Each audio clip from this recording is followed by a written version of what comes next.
Hello and welcome to Redshirt Cinema Club, a weekly podcast about fandom and watching movies with friends. There was nothing left. No reason, no conscience, no understanding in even the most rudimentary sense of life or death, of good or evil, right or wrong. No, not Rob's latest GP notes, but a description of Michael Myers, the brutal villain of this week's movie, Halloween. So that's what all the jokes in Scream were about.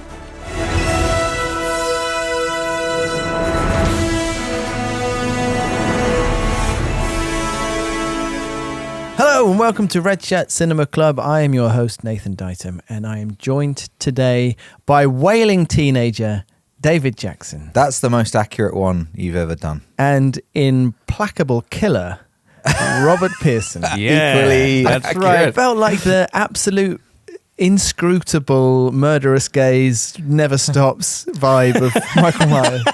He doesn't know right from wrong. He doesn't.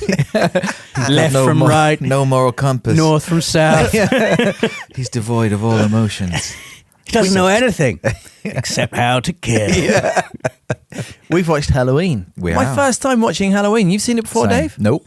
Rob, you've seen it before? I've seen it before, but I couldn't remember anything that happened, really, apart from Michael Myers kills some people. He definitely does. Yeah. Spoilers if you haven't seen it. Enjoyment factor, Dave. That's something we've never said on this podcast before, but Yes. here we are. An enjoyment factor of B. No, Right. I was quite The disappointed insect. by Halloween.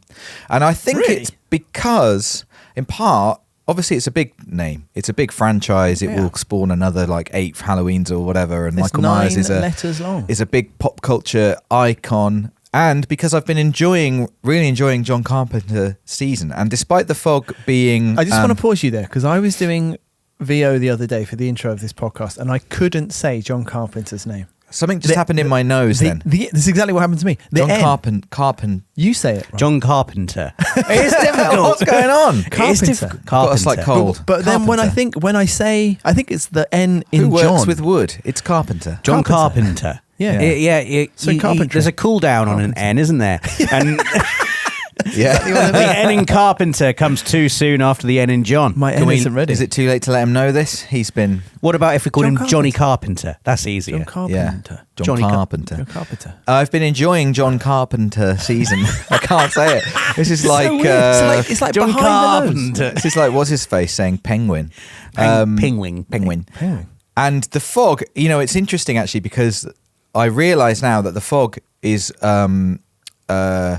chronologically came after Halloween. Yes, that was me. I did that. And the fog, despite it being quite hokey and loose, Yeah. I enjoyed it much more, and I felt like this was a step back in a way. Are you telling me that you didn't find Donald Pleasance to be hokey I and was loose? I was very pleased to see Donald Pleasance, and I enjoyed that. I just want to. I did enjoy this movie, but I did find it. I was disappointed by it. I was very disappointed by it. Really? It's such an iconic film, and I just had thought a great time with it. I didn't have that good of a time. I was disappointed by Michael Myers. Wow. Full stop. I've got theories about this, but before that, Rob. Yeah, I could understand where you're coming from, Dave, for sure. I thought The Fog was a more meticulously crafted film. Maybe not, actually. There's something, Maybe not meticulously, but just yeah. a little bit more crafted. just fun Yeah. about it. And there's a lot of very janky. There's a lot of jank in this. There's a lot of very bad dubbing, I think. Really? I didn't notice that. I'll be honest. Some of the street scenes. when the Jamie Lee Curtis and her two friends Yeah. are walking down the street and they're Right. talking, it's not just a bad dub, but the acting is awful. It's Yeah. like the actors have got back in the studio and have forgotten everything about their characters, and they've done it once or twice, and they'd be like, "Yeah, that'll do." Yeah. And it's really school play. The worst I acting thought. award goes to Jamie Lee Curtis' dad, who's like, he's just not acting. I don't even know if you remember him. It's right at the start. He's like, make sure you go to the Myers house and drop off the key because they're going to, it's like weird. I was like, what is going on with this man? He's so terrible. And especially alongside Jamie Lee Curtis, Yeah. who then does some acting, and it's like, oh my God. There's a lot of bad acting in it. I thought Jamie Lee Curtis is really good, but also there's a real, I think there is a power to this character that has been conjured in Michael Myers, and a real, I think, this is only his third film, but already his ability to slowly build tension. Like some of the scene just, oh please, my God, will you just come out of the shadows and kill someone? Yeah. It's on a knife edge for so long. I think part of really well done. I didn't realize. I knew this was a horror movie. I didn't know it was a teen slasher movie, and it is just so. I was like, wow. Again, I don't know the history of teen slashers, but it feels like it must be kind of early on. It's like all this is teenagers who want to make out, and there's a guy trying to kill them. Boobs all the time. and blood. It's just boobs and blood. Yeah. Well, that's it. I mean, I was bang on the generation that watched Scream when I was 15, 16 years old. Scream 2 came out during my A-levels. I think I remember watching it. We used to literally watch it at sleepovers, and it's so much part of that time of getting something on VHS and having some popcorn. People used to literally be on cordless telephones while we were watching these movies. So watching this, having never seen Halloween before, it does two things, I guess. Nothing is a surprise in this. No. But then I'm also at the same time enjoying it more actually for the hokiness, and trying to understand what Michael Myers would have meant at this moment, and actually really enjoying all of the kind of the rules and the trope sort of deconstruction that happens in Scream. It's so obvious, and I'm at a moment where I can't reverse the order I've seen them in, but you're absolutely right. It's like, the rules that they talk about. If you have sex, you're going to die. Right. And it's like I'd not heard that rule. Is that one of the rules? Yes, I think it's Seth Green. Is that I haven't seen Scream for a long time, but they're always just, there's something about the people having sex in these films though that you just think, oh man, you deserve it. Lack of responsibility. There's just something about them, isn't there? I know what you mean. They're just like, oh. Well, that's it. They're carefree. They're at a Should moment. I look after these kids? No, let's go and bag upstairs. They're at their most carefree. I mean, we're just giggling away, lighting cigarettes. I was going to say there's some great smoking. There is smoking in good bed. smoking. Well, that should put you on the fence, Rob. Yeah. Hey, we've had a lot of comments about the smoking. Oh, really? Have we? People do not enjoy the glamorization of smoking that we've done on this podcast. I know. I don't. It's the films blame that are glamorizing it. Yeah. I'm saying smoking looks cool in films. Yeah. You're doing it again. And I'm Smoking going to looks start cool smoking. in films, and if you've got a problem with it, grow up. Grow up. No. Smoke and cigarettes look. They're so cinematic. He's gone they look 1 to great. 100. Yeah, he has. I really thought we might have a little discussion about this. There's so many just grow sensitive up. people. Smoking is objectively terrible. In Of a course nice, it is. in a nice Yeah. way. Oh, Though. you I don't just need think it's me. important If you're looking at me to be like a moral guide for you on whether you should smoke or not, look at the fucking labels on the cigarette packets. It says in big black letters it's going to kill you. Don't smoke, obviously. The Michael Myers of the games Christ. industry over here. He's not going to tell you. God, I'm glad I haven't looked at the comments because that's annoyed me even just having heard. Well, I that think people maybe go- you should have done because they were all. It was in good humour. It was like, no, Rob, don't start smoking. Yeah. I'm going It to. was all from a position of. Let him smoke, everyone. Let him smoke. He needs to find out for The himself. more we I've tell lived, him I've not lived to. a sheltered life. I'm You need going this. through my rebellious stage now, and when I'm 40, that's going to be my new teens. You could buy a But, motorbike. like, I get to make all the decisions. You could rather do a than- motorbike instead of You could smoking. bring that leather jacket out. I've kept it. I was going to sell it on Vinted. I'm keeping it now. Yeah. Get the a cowboy tattoo. You cowboy tell that boots story back. on the pod before? I can't remember. I don't know about this leather I'd jacket. forgotten about it. He wore it to your 40th birthday party. I thought that was part of the costume. Yeah, that's what I said. Did you It get was that for part the of a costume, but Yeah. it's also a jacket I genuinely own. A leather jacket is cool. I thought it was cool. I bought Pair it with a cigarette. You've just created an iconic character. I bought it a couple of years ago, and just never had any confidence to actually wear it out because I wore it once. Because you know Nathan. I wore it. Yeah. I wore it once to pick up a Chinese takeaway in Chippenham. Cool. Which I think was probably the wrong place to wear this To leather debut. coat. Really? Look. Because it's quite a. Don't it's say not backwards. It's not just a bomber leather jacket. It's like quite bikery. Well, they thought you were going to start something. No. Well, they know you really well. They're I like, mean- Mr. Pearson, we've got your order. Your face is on the menu. No. Approved customers. It wasn't the people in the takeaway. Right. It was just a random drunk Welshman outside a pub in Chippenham. Oh, yeah, As I right. walked down the road to the Chinese takeaway. Yeah. And he just shouted down the street after me, "You look like a right cock, you do." And I never wore the jacket again until your birthday party where it came out. We always talk about, and this isn't really it, but efficient efficient trolling. Yeah, and it's just like Yeah. it wasn't that He efficient, killed but me. he knew his target. He killed me. He killed you. killed me. You almost got rid of that leather And I was jacket. like, what am I going to do? I'm just a bald guy What am I doing? in his late 30s. Getting a Walking Chinese. down the road wearing a fucking biker jacket. Yeah, where's your bike? You must have looked like you weren't sure. You know, you must have picked up on your weakness. Yeah. He definitely did. I thought it looked nice. I mean, you're wearing a massive wig. When I as saw a it. part of like an 80s costume, yeah, maybe. You look so Give it tall another as chance. well. I need to go back and look at the footage to remember it properly, but I think Anyway, what were we talking about?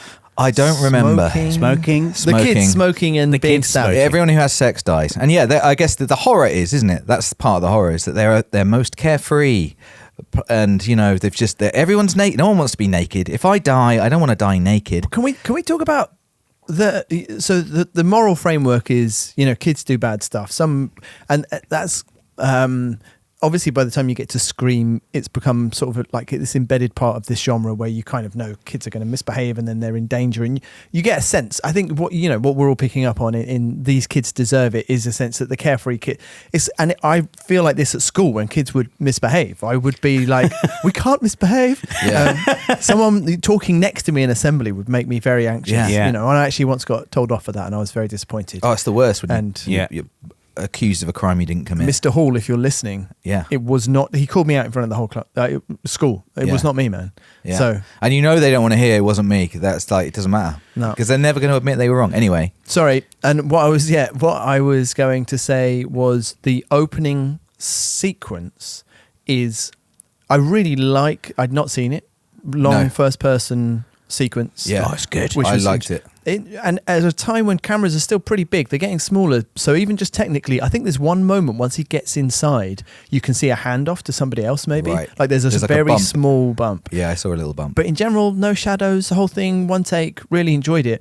But so that let's talk about. But also, I had seen the twist that he's a child before, but there's something horribly just in terms of targeting transgressive youth. There's something fucking horrible about murdering your naked older sister Yeah. after she's had sex with a guy. Yes. That's like they're young kids. Like she's supposed to be 16 or 17. She's naked. Yeah. And then there's child murder.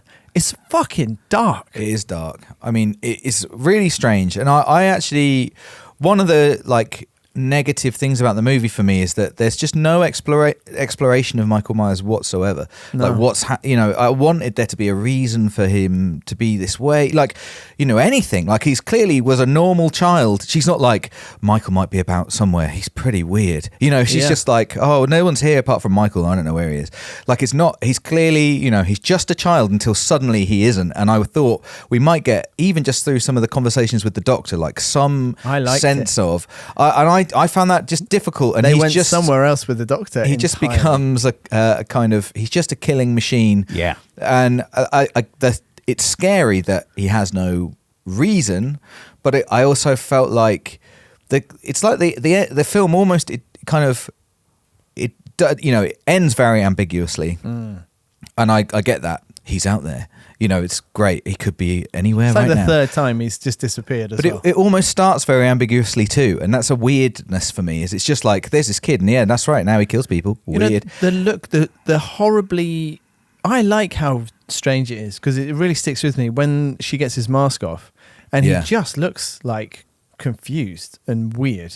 He looks a bit. Yeah. It looks a bit like Master Blaster from Mad Max Beyond Thunderdome, like a child's face. Right. He's got like this strangely naive face. He looks confused When when he's a kid at the That's what I beginning. mean. It matches. Yeah. I was confused by his parents, who were just stood there going, "Michael, what's going on?" And he's holding a bloody knife, and he's just, and then the camera is on them for a very long time, and it's like, guys, have we just stopped? Don't one move, don't move. We're still It's like the panning. end of Police Squad. It was very strange. It is there. We're panning. I'm starting the music now. Yeah. No one move. No move. during the Oh, shot. the Don't music move. is so good The as music's well. fucking amazing.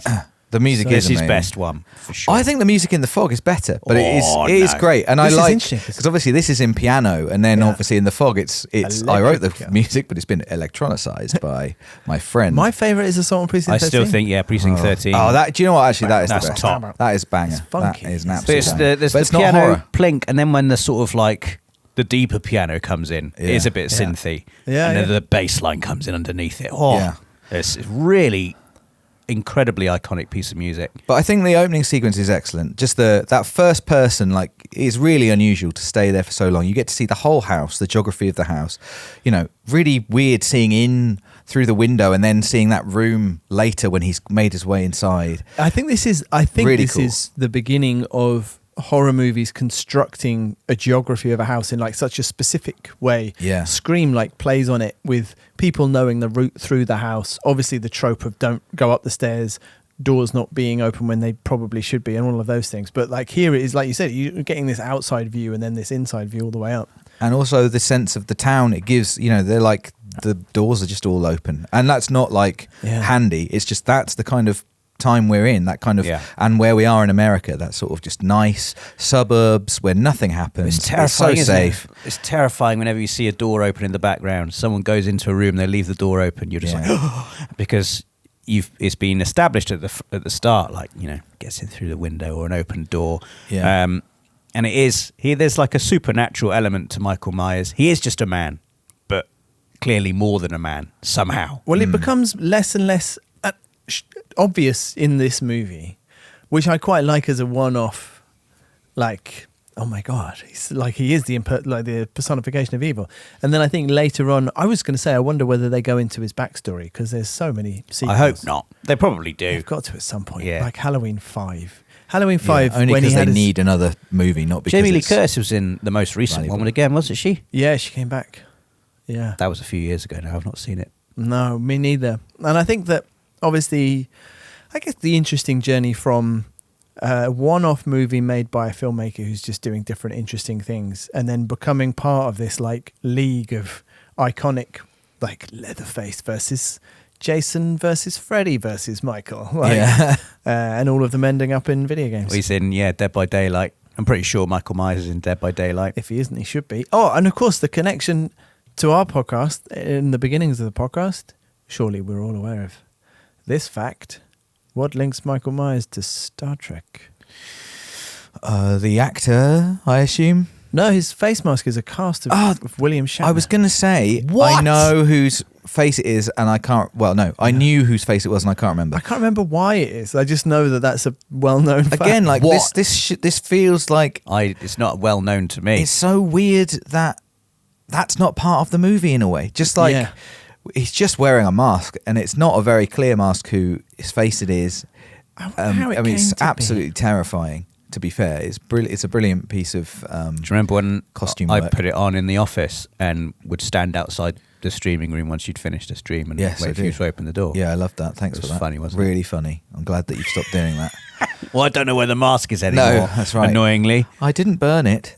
Otherwise, I would definitely still do it all the time. Yeah, it's a great, it's a great bit of character work. It's interesting as well. It's just not explained. Like it's explained why he's wearing a boiler suit. It is not explained where this mask has come from. I know it's Halloween, so it's not goes that to the weird. hardware store. He does, but doesn't he buy some? He gets knives and rope. He's very organised. So Rick Sternbach, an illustrator on Star Trek, the motion picture and other things, posted something on Facebook a few years ago which said there are a number of historical threads through various production people over the years that validate that. I've got one of those threads here. This is about whether it's a true story or not about the mask.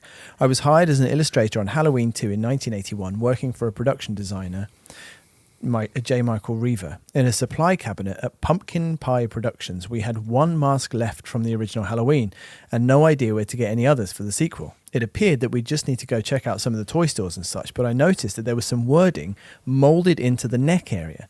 There was a model number and Don Post Studios. I made a call, read off the model number, and the word came back, it's our Captain Kirk mask. I asked if we could buy a number of them and was told, we'll give you a box, just give us credit. And that's it. Wow. Wow. So it is maybe not a mould of his face, but it is a Captain Kirk Yeah.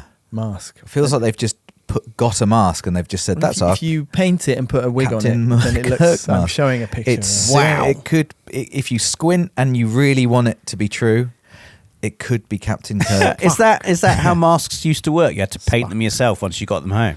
I think this is more of a. I don't know why they would have molds of it, but this is more. Was it for that Showing film where that alien became a doppelganger of Kirk. did they? They doubled that screen. What is it called when you? Maybe it's just called doubling the screen. I don't know. Well, it just was him, wasn't it? It was really him. Anyway, not someone in a mask. That's what they did. Yeah. Well, that's cool. Can we talk about Donald Pleasance? Yes. I'd love to. I loved this whole bit. Me too. Yeah. And I will say up top that I was enjoying this strand of it so much, and it reminded me. I was mentioned that I really like the Ghost Story opening to. The fog, and this is a similar vibe. It's got like a real urban legend. He's the hype man for all of the bullshit in this movie. Yeah, the one guy who believes, well, not even believes, he knows. No one's listening to me. It had this like Lovecraftian sense of where it's the middle of the night, it's a storm. Yeah. I'm racing in a car to this asylum to tell these people I'm the only person who knows. I must tell them. Yeah. I had that whole vibe going on. I just loved, like, it's so tropey. But What is he off to tell them? He's not off to tell them. They're off to collect Michael Myers to take him to court for a probation hearing. Oh, but I see. I missed that entirely. He tells the nurse she used to give him a certain drug, and she's like, well, that'll make him like he'll barely be awake, and he's like, yes.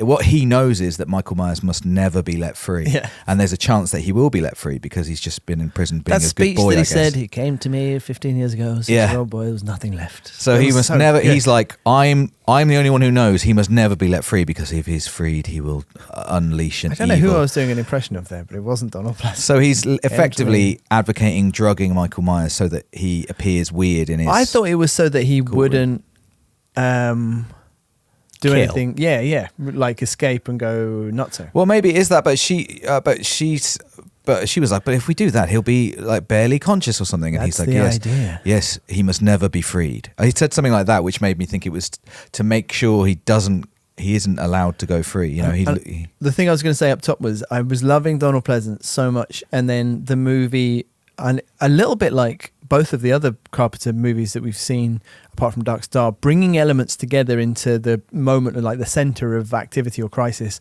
It's like Donald Pleasance is going to be there. He's going to, and then we've got the babysitter characters. Michael Myers are all going to converge in that house.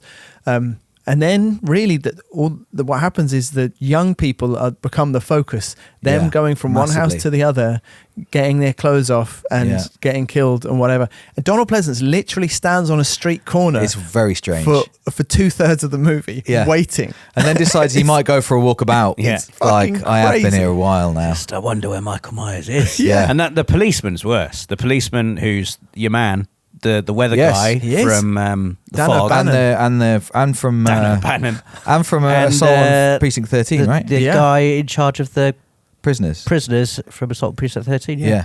And again, I really, you know, we talk about, particularly with old movies, I think, but just definitely a lot of movies we've watched on this, the brilliance of they just end. They're like the end. But I really wanted a bit more from some of these other characters. I wanted the police, this guy, Dan O'Bannon, who's not Dan O'Bannon, character name from a previous movie. I really wanted him to find out about like his daughter being dead. Like he's not, he didn't horrible. believe, I didn't want to like know that bit, but it was like, he was quite invested in this movie, and I have no idea what happens to him. Like he's been, he doesn't really believe Donald Pleasance, and I wanted him to see that he was right, you know. And there were some loose ends that I actually found slightly disappointing. That I don't need to see all those things landed. You can imagine them. I don't need to see all those things landed, but I'm just telling you how I felt. Like there's another movie where I'm like, I don't need to see all that stuff. Like just end the movie. But on this case, he got no sense of. He's not there to realize that the guy is actually here. He's actually evil. He's actually, my God, he could be killing my kid. He could be, my daughter's on that street or anything. It was just like, it felt like a weird kind of, I don't really know what he's for at all. You could just get rid of him, and Donald Pleasance could just be there by himself. There for Donald Pleasance to talk to. Yeah. After they'd done Assault on Precinct 13, maybe he hadn't got the roles that he and John Carpenter I wonder thought. if that's the And he case. was like, "Do you just want to be in this movie? Yeah. I'll come along with you, Donald Pleasance." I actually like the interaction with him when they were just like, there was a hardware store robbery and the kids pulled up. It just had a vibe of like 80s family kind of that could have been drama the stuff. scene. Like that would have been fine. But he's like a bigger part of this movie, but for reasons I can't really fathom. No, I just like the vibe. That's what I'm saying. Yeah, I enjoyed yeah. that. Actually, and talking of vibe, I thought the same as you, Rob, in terms of the post sound stuff on the walk along the streets struck me as like pretty bad. But what it made me realize was, I think Twin Peaks was filmed in 88, like the pilot, maybe 89. So 9-10 years apart from this, and stuff that's shot 10 years ago, fashion does move. Something from the 2000s probably looks pretty different, but something from like 2017, 16 it probably looks pretty contemporary. And I just thought that those three girls walking away from school reminded me so much of the girls in Twin Peaks. I was kind of like, this, I could see how Twin Peaks maybe had taken from this kind of thing a little bit as well, just in terms of, or at least audience expectation kind of being set up around this. So much is taken from this. Like there's so much Stranger Things in it, like, all the time. Especially the shot where he's shot off the balcony. I saw that and realized, holy shit, that's exactly what happens to Vecna in season 4. Like Nancy just unloads a shotgun into him. Yeah. He crashes through a balcony, falls on the floor. They look again, and he's gone. Right, Yeah. I didn't. Yeah, I thought it was So interesting. Again, talking about the film, kind of really being about the teenagers. Like the way that adults are dealt with in this movie is kind of fun. Like apart from Donald Pleasance and the police officer, there are no adults in this movie. No. They're just leaving the house. Yeah. All these parents who are just like, oh, we're off for the evening. Just oblivious as well. Completely They oblivious. never see anything. And all their babysitters are having guys round and swapping houses and, just ringing each other all night. kids are all watching The horror amount of movies. phone calls that happen in this movie is quite astonishing. I really enjoyed the amount of phone calls. 'Cause Endless it's like, phones ringing. It's not like... It's like things were just the same back then. It's just they had to do it on a landline Well, rather I than... don't know if it's just come a little bit. When I was a teenager, this is I was actually thinking about the phone, and I love how technology impinges on storytelling, and obviously, like it's a massive cultural marker. And in Scream, it was the same. But like I said, like people just had cordless like home phones in. Oh, I had to phone people. Don't get me wrong. I I've hate. phoned. I hate using the phone. It's but so terrifying. Is that you have to go to the phone as well. it's inevitably you phone your mate's house and it's their parents who answer. Yeah. That's scary. And you're like, oh, hello, Mr. Goodlass. Is Ross there? And like they don't want to talk to you. And then what if he's not there? And then what if he's like, yeah, I'll be in a Just second. tie up the phone. Oh, horrible. Yeah. Yes, hate it's it. tough. I remember phoning my girlfriend when I was 11 or 12, and she was like, "Oh, Humble brag. Yeah. All right. Well done. I'll Player. phone you back. I'll phone you back." I was Leather like, jacket, little young Rob, leather jacket, smoking. No, it was the opposite of that. I was a real loser. But it's like, she's like, "I'll phone you back." I was like, "Okay." I put the phone down, and I interpreted "phone you back" as in I'm just going to go and do something. Right. And then I will phone you back. So So, you I sat sat by the phone for maybe 10 minutes and then called her again. And What are you her gonna dad, phone? and it was her dad who picked up. And he was like, "We're just sitting down to eat our dinner." And I think I said something like, "Do you want me to go away?" He's like, "Yes, please." Oh, man. Bye. Yeah, You'll be getting that soon, Rob. Hello, Mr. Pearson. Can I speak to? No, they don't say Mr. Pearson. Oh. Well, it's all moved on now. They're Anyway. like, I've been ordered by my daughter's friends. And it's not Mr. Pearson, it's Ella's dad. Yeah. Ella's dad, can you open this for me? Ella's dad. My packet of Get out of my drugs. way, Ella's dad. Ella's AI assistant. Bringing like a nice plate of pizza into the birthday party, and the kid's just like, Yeah. There's no respect or fear in any of their faces. Not I Back want in our respect day. and fear. Yeah. They don't care at all. I used to be terrified of my friends' parents. Yeah. Terrified, healthily terrified.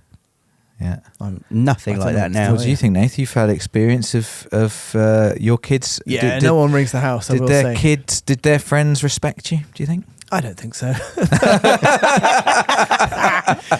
No, not really. No. No. No. Times have changed. They have to. Or maybe they haven't. Maybe we've changed. Maybe we are just not people you can respect. Yeah, I think that's, that might be it. Yeah. Try wearing the leather jacket next time you bring in the pizza. Yeah. You might notice something different about me, kids. Yeah, and blow smoke into their face. Mr. Pearson, smoking kills. That's I right. don't give a shit. I'm dead already. The wow, that would Get be, some ideas. That would be Things. intense. That would be cool. Yeah. I was going to say that sense of like the adults have gone does give it.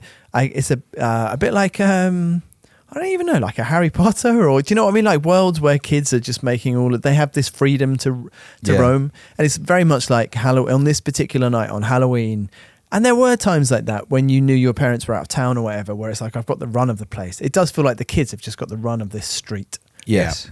And that ups the stakes. There is one other instance I think of an adult actually. I felt this bit was really horrible, and it's when I think it's Lee, right? Jamie Lee Curtis's name is Lee. Character Laurie. name. Oh, is it Laurie? Lee's the other one. I think so. Laurie, just Laurie say Jamie. Cunningham, right? Jamie's character runs out of the house screaming and runs to a neighbour's house, and they just like look out the window at her, and they're like, "No, don't open the door." Yeah. And she's screaming help. In their defense, because I thought the same.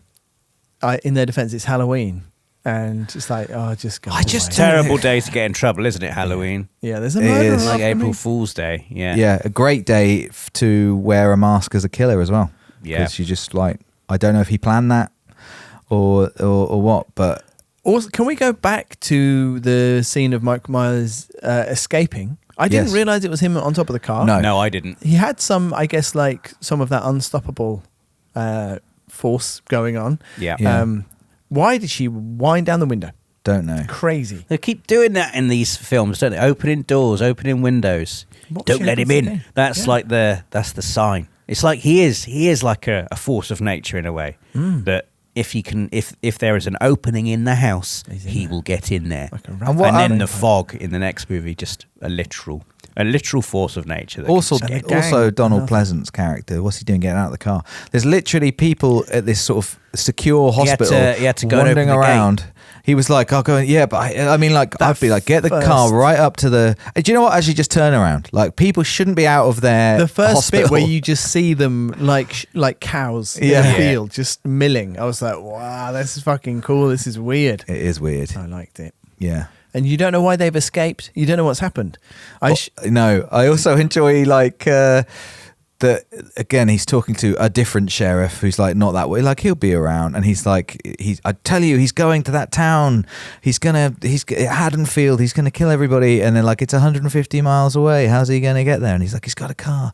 He doesn't know, but how's he gonna drive it? And he's like, I don't know. Maybe one of you taught them. He was like, Yeah. That was these great. are all problems with this plot. But like, I'm just gonna explain. Like, I don't know how he's gonna drive it. Do you know, weirdly, I'd almost forgotten that scene because the thing I spent my time was how Donald Pleasance was very angry by the Yes. time he got to his car, and it was just perfectly timed. It was like Yeah. obviously they've got a limited number of things to say to each other, and they just worked it out well. Yeah. It was just a good bit of business. Yeah. Walking, getting in a car. I mean, I'm basically describing how scenes work in films. Yeah.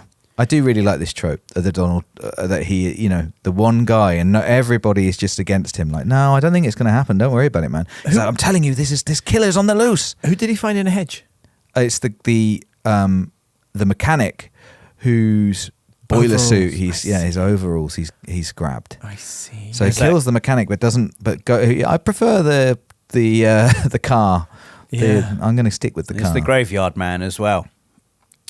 The graveyard man. The yeah. graveyard man. I forgot about the tombstone having been He's gone bloody to just kids. steal the That was a- tombstone of his sister. Again, another great bit of business, telling his story. And Donald Pleasance is just like, anyway, I was like, I wanted the end of that story, in the Came best back possible in way. with a It was knife like, and- oh, you monster. That Like, was a great gag. What did they find?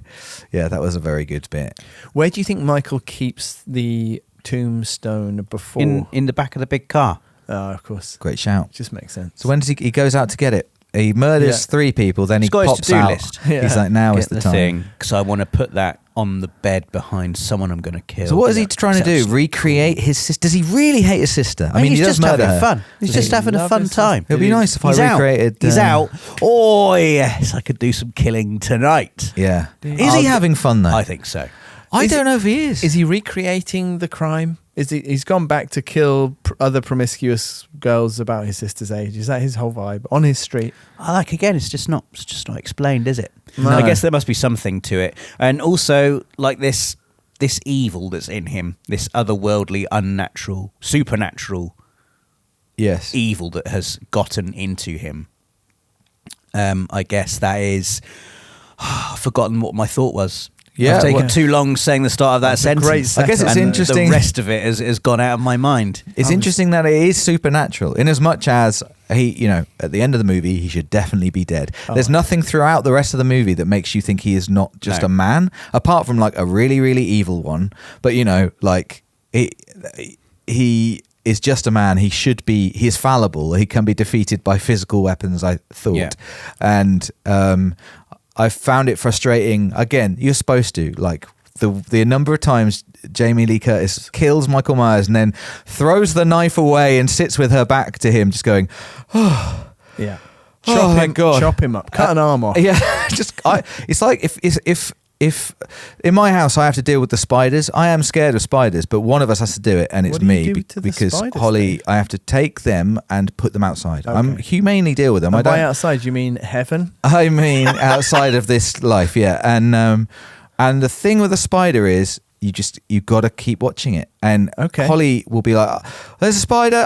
You just still screaming, and I'm just like, "You got to watch it. I will deal with it, but you just keep watching it because You're my I'm going to eyes. go and get a glass and a bit of paper. And when if you don't watch it, it will have disappeared." They And do that's- the Michael Myers thing for sure. Yeah. You look at them, you look away, they're gone. They're gone. Yeah. And then you just know they're in the Anywhere. house somewhere. It could be Anywhere. anywhere now. Looking at Exactly, you. stalking you. With Once their when I was a many kid, eyes. I was very scared of spiders, and I saw one in the bathroom when I got up at night to go their to the favourite loo. place.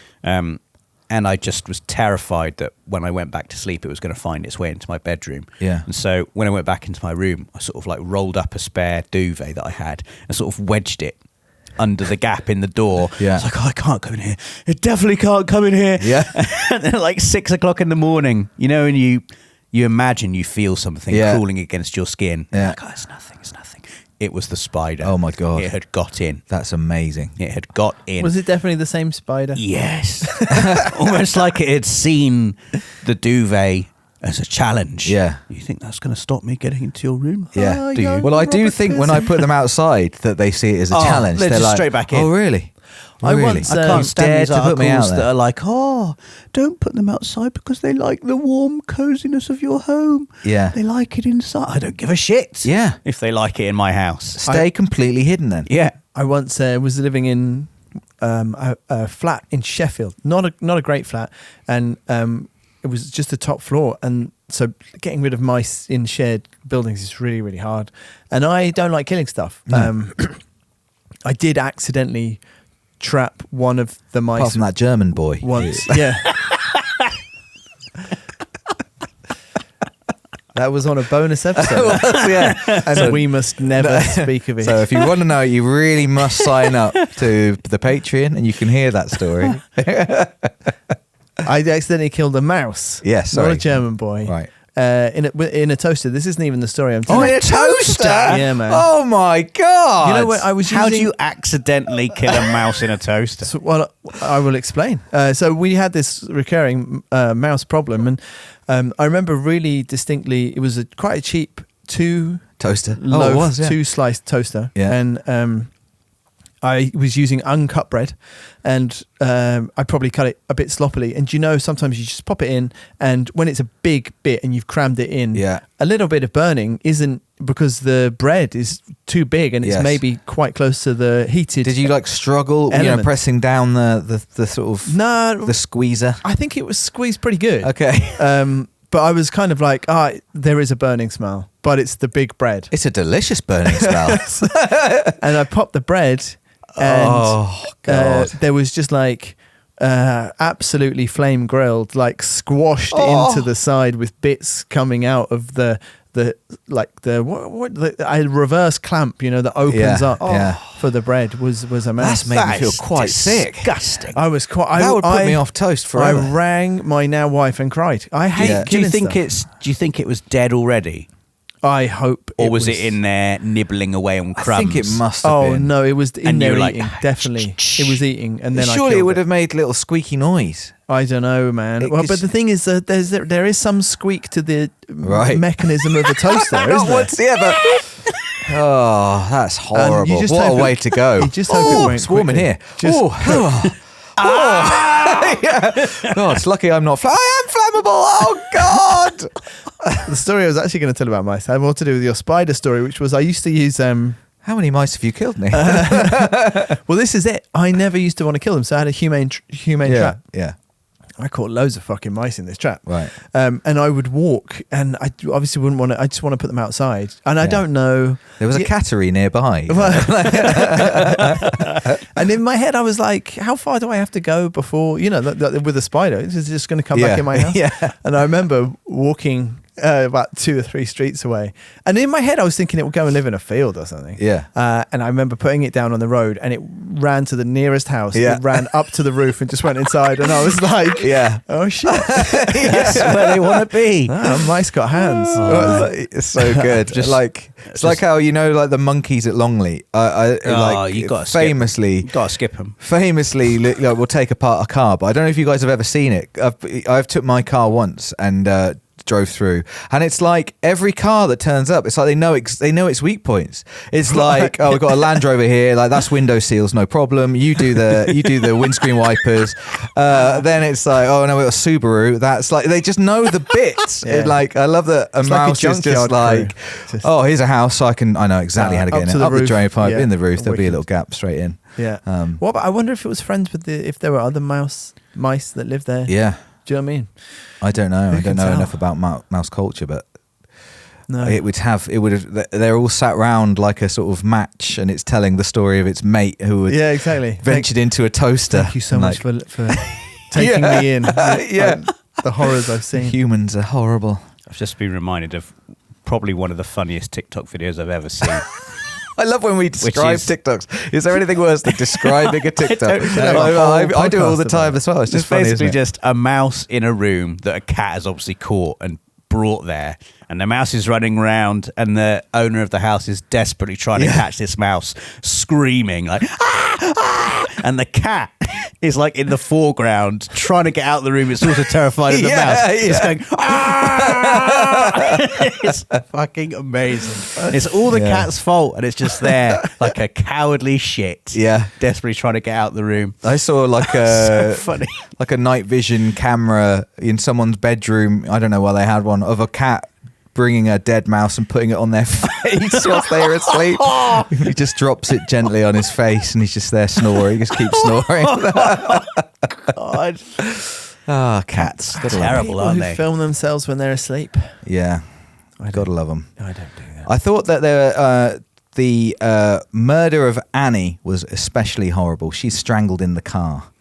It's really. Does he I think reach he- around and stab her? I think Does he slash? slices her neck at the end. Yeah, slices her It's neck. not a load of blood. but it's he's not doing a great job of strangling her. It's quite prolonged, and it's one really hand. horrible. It's just weird, that kind of fight. It's the violence is quite sort of over the top and theatrical. Yeah. But then that was actually quite just horrible, I thought. Yeah, And that's the first murder, not the first murder we see. We've already It's just seen. it's very filmy though, in that you can see he's not really strangling her, and that she's doing all of the work. Right. I'd imagine in a modern film, I'd expect to see lots of cuts between shaky shots of faces going, oh, maybe a shot of a hand grasping a neck, and it's just one prolonged, quite wide shot of the actor reaching around and clearly not hurting the other actor, acting out this strangling scene. Yeah. And then he brings out the knife, the clearly quite plasticky knife.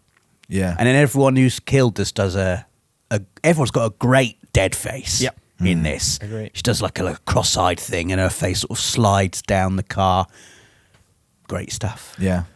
I enjoyed the final scene very much, of all of, like, he has set those bodies up.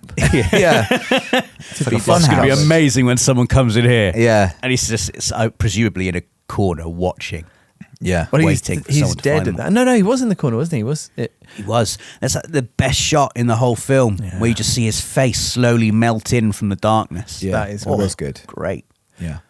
I feel like I've seen parodies of that scene of because the door opens at exactly the right time to reveal someone's face, and then someone else's body rolls out perfectly so that they're splayed in exactly the right spot. It's so funny, It's good stuff, horror.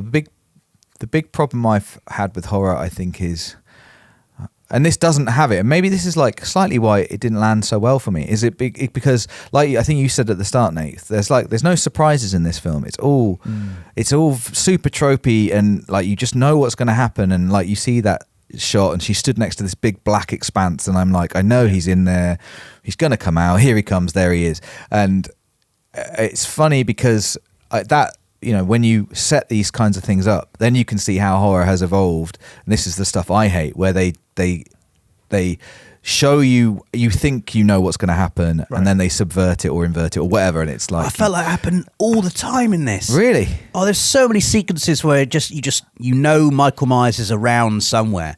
Yeah. The shot after they've just had sex, the guy goes down to get a beer. Yeah. And he's at the fridge. He's opening the fridge. He blocks off the frame with the fridge door, and we're just like, oh God, he's going to shut the fridge door. Michael Myers is going to be there. Oh no, he's not there. Yeah. And it does that like 3 or 4 times. It just hangs. I didn't feel that way. Like I what just was that felt, bit with that? Was it Annie was just hanging out of a window? Yeah. For ages, and she was fine. Yeah, I don't know. I guess like, yeah, there were bits definitely where it was like, you know, he's going to get her at some point. When exactly is it going to be? Yeah. But it's also like, you know, I knew Michael. I didn't know anything about. I didn't think about Michael Myers, you know, existing after this film. And like every time he went down, I knew he was going to get up, and then he got up, and it wasn't That's a surprise. Like I said, that big black space where you notice the framing of things, and you like, it's been framed this way so that something can appear, and it seemed like every time that would happen. And I, you know, that's not a criticism, because again, I think this is early on. This is like one of the things that sets up those kinds of tropes that you can recognize, so that then later filmmakers can go, let's pretend we're going to do that thing, and then we're not going to do it, and that's going to freak everybody out. And that's what I really hate, I think, is when people completely surprise you. And I didn't feel very surprised by this movie. Not in a bad way, but just like it didn't land, like I wasn't super scared. No, I guess that the horror is, I think that, you know, almost impossible at this remove, because we know Michael Myers is still a thing, and you kind of know that he's maybe not human at this point. Or I guess that the ambiguity in this film is because you see him as a kid, and then you see why he's wearing the overalls, and that is not like this.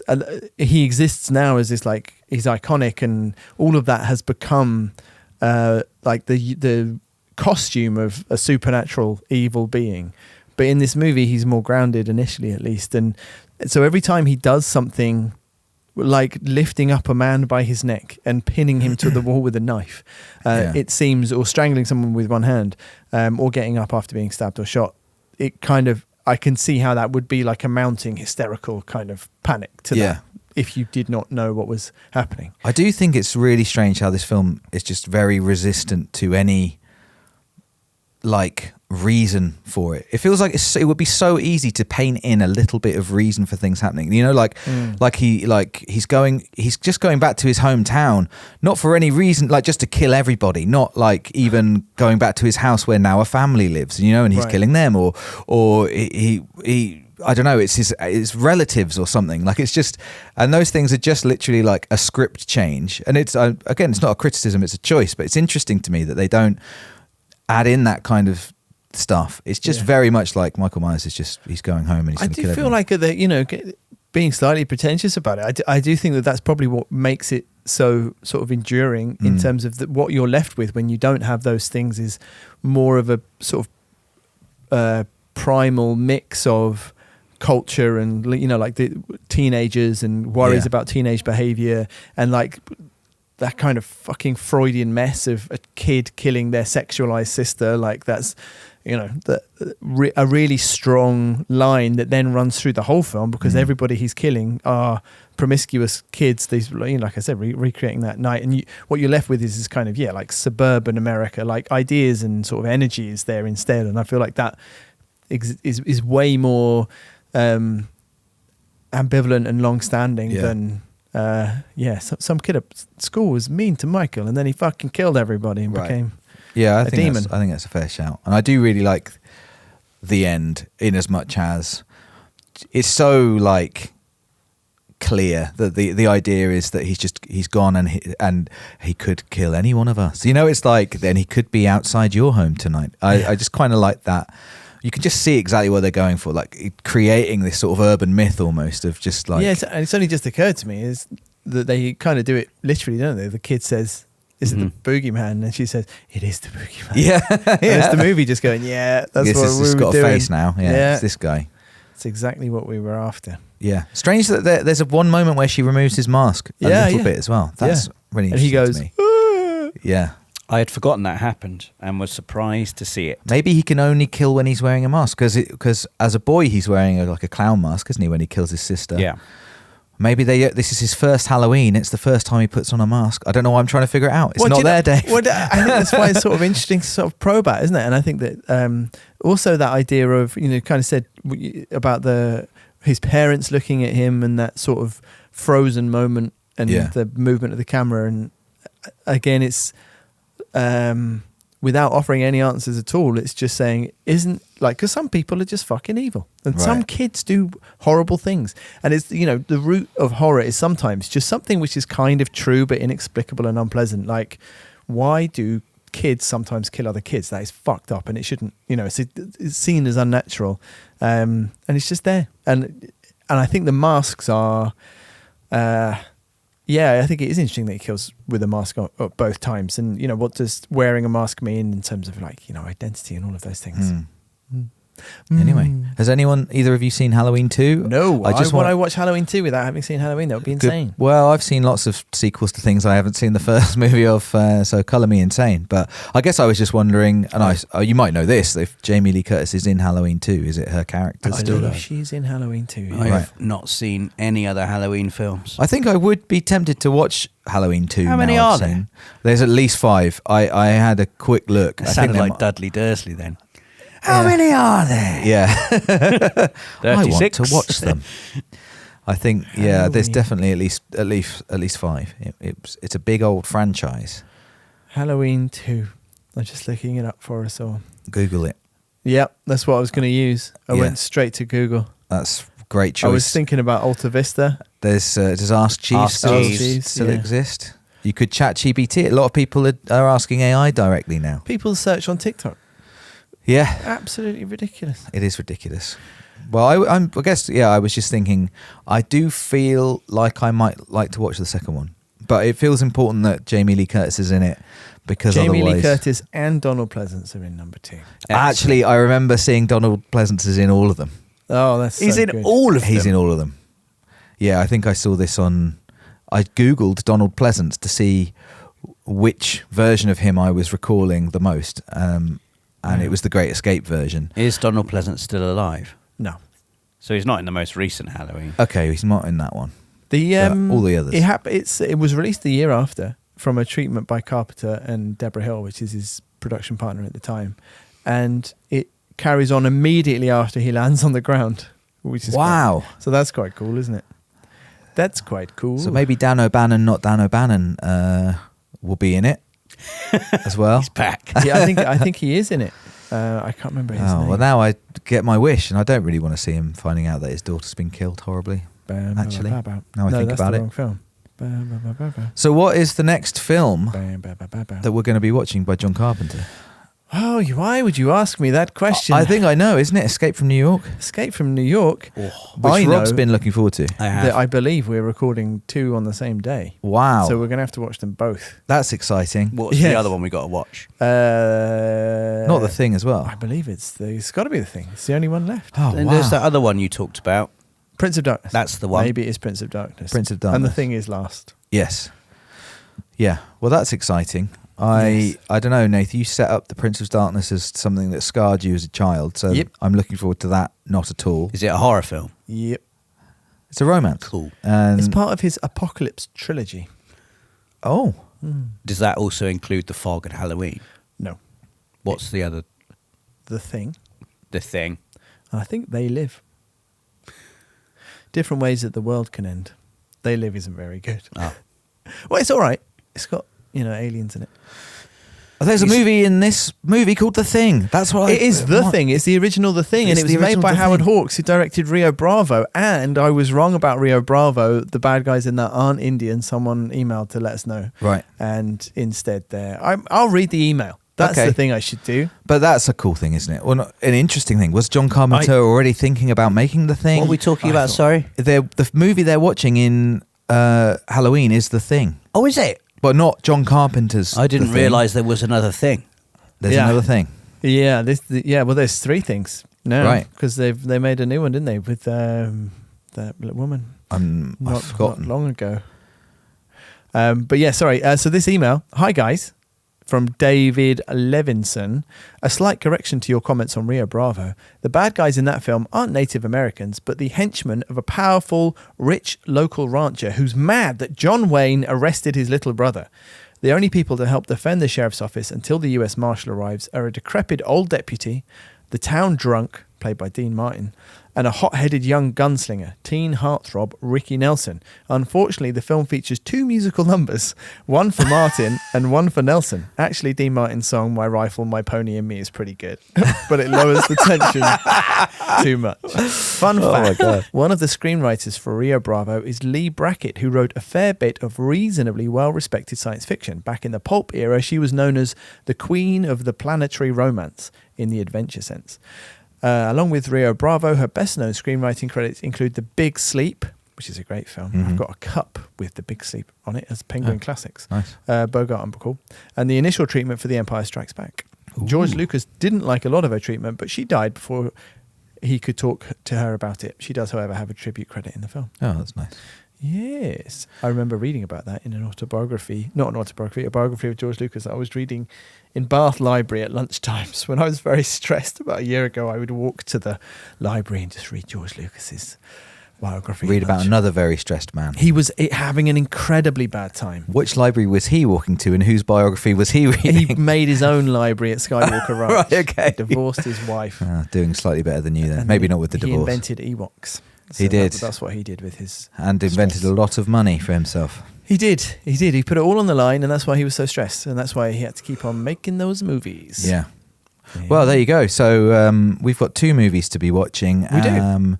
And you'll be able to listen to us talk about them next week, starting with, if on Monday, it will be Escape from New York. I believe so. And Rob's excited about watching it. I really am. Because, Rob, I really am. one more time. Because this is the film that inspired Solid Snake. Yeah. Kurt Russell's character, Iroquois Pliskin. Yeah. Can't wait.